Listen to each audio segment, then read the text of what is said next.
Question de Roger Letem. Monsieur Asselineau, quel est votre avis sur l'immigration? Merci. Ah, ça c'est un vaste sujet. Alors, c'est sans doute peut-être un nouvel internaute. Sur les questions d'immigration, je répète ce que j'ai déjà dit, notamment dans notre programme.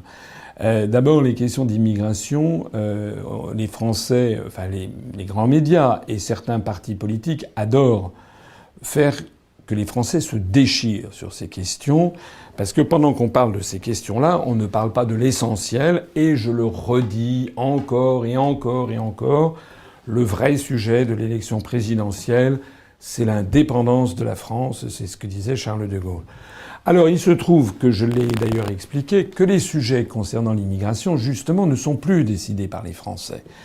C'est le traité d'Amsterdam qui a été signé en 1998, qui a procédé à de nouveaux vols de pouvoir, on appelle ça des transferts de souveraineté, et on a retiré et transféré à la Commission européenne un certain nombre de choix tout à fait fondamentaux sur les questions migratoires. C'est actuellement les articles 67, 77 et 78 du traité sur le fonctionnement de l'Union européenne.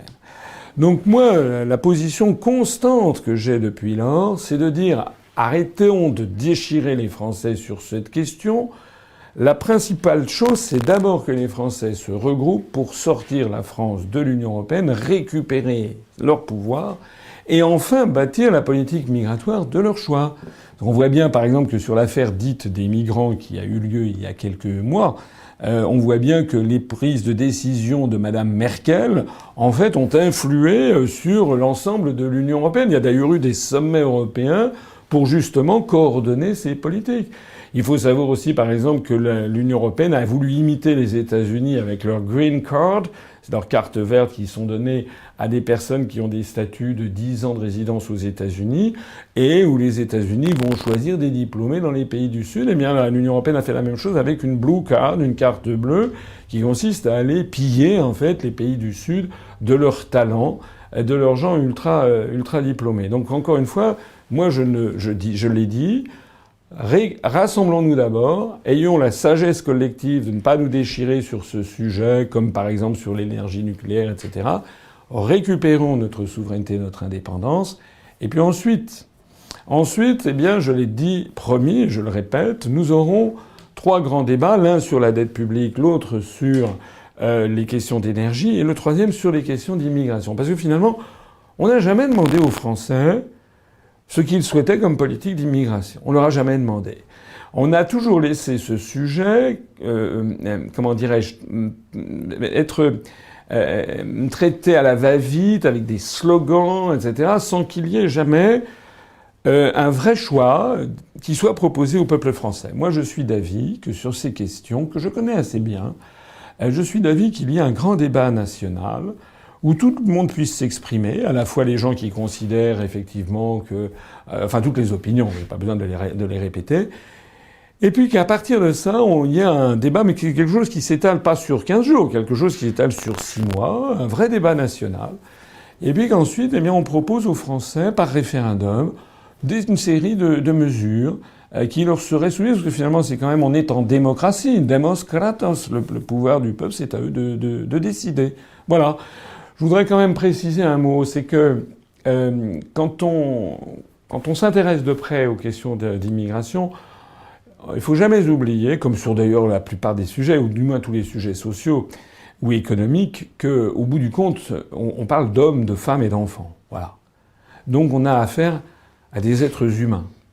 Et donc les propos à l'emporte-pièce, yaka, faucon, etc., quand on s'intéresse au fond des choses, on découvre quand même que les choses sont compliquées, que les choses sont complexes, qu'on doit faire preuve d'humanité. Ça, c'est un point très important. Mais on doit aussi prendre en compte, bien entendu, à contrario, le fait qu'une société ne peut pas être déstabilisée par un afflux continuel de personnes venues de l'étranger. Quand on a un pays comme la France où le taux de chômage est quand même extrêmement élevé, et c'est vrai qu'il n'est pas raisonnable d'imaginer que l'on va avoir encore des millions et des millions de personnes qui peuvent venir.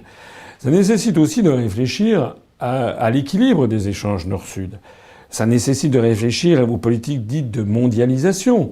Ça nécessite de réfléchir aux politiques, par exemple, de désintégration des pays du Moyen-Orient ou de la Libye, qui ont été voulus par l'OTAN et par les pays occidentaux. Je répète qu'il n'y avait pas de crise de migrants jusqu'à ce que les Américains viennent, à part l'intermédiaire de comparses, essayer de démolir et de déstabiliser la Syrie.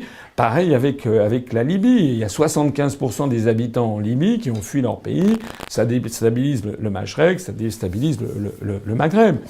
Donc, il y a dans ces questions-là, il faut remettre ça en perspective avec des grands choix géopolitiques aussi et des grands choix économiques. Voilà. Nous sommes, je crois, très cohérents puisque nous voulons justement revenir à un contrôle des mouvements de capitaux pour freiner et même arrêter les délocalisations, ne les autoriser que si c'est mutuellement profitable.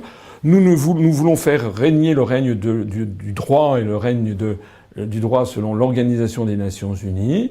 Donc nous ne voulons plus aller déstabiliser des pays. Nous voulons que la France retire ses troupes qui sont engagées dans des guerres illégales.